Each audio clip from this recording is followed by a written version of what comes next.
आज का ये चलन है ना कि किसी पर हम विश्वास ही नहीं करते।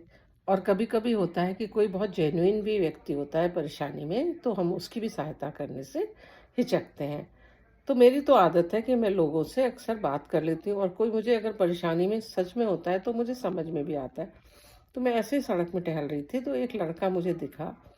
बहुत बड़ा भी नहीं था, शायद 11वीं या 12वीं में ही पढ़ने वाला होगा। और पहाड़ से बहुत से बच्चे पढ़ने आते हैं यहाँ। तो मैंने उससे पूछा, बेटा क्या परेशानी है? उसकी आँखों में आँसू थे, बहुत ही थका-थका सा था, लग रहा था उसने 1-2 दिन से खाना भी नहीं खाया। तो उसने, जब मैंने उसे प्यार से पूछा, तो उसने कहा कि मेरी माँ जो है वो गाँव में रहती हैं, और आजकल गाँव में बाढ़ आ गई है ना? पहाड़ पर आपको पता ही है कि कितना नुकसान हुआ है, तो मेरी माँ मुझे पैसे नहीं भेज पाई हैं। और मैं जो हूँ, मुझे पता भी नहीं कि मेरी माँ कहाँ है, और मैं बहुत भूखा हूँ।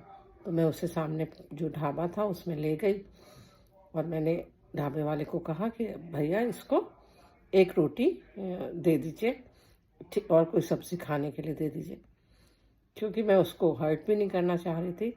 तो ढाबे वाले ने कहा, बेटा एक रोटी से क्या होगा, तुम खाना भरपेट खाओ, क्योंकि भोजन जो है ना, वही सबसे बड़ी ताकत होती है।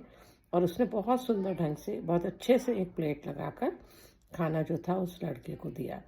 वो खुश होकर उस खाने को खाया, और बहुत ही उसने हमें थैंक्स भी बोला।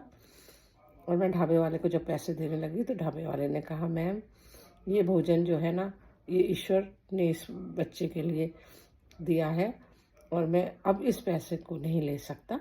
तो मुझे लगा कि सच में हम जीवन में जब अच्छाई करते हैं, तो दूसरे भी उस अच्छाई के भागीदार बन जाते हैं।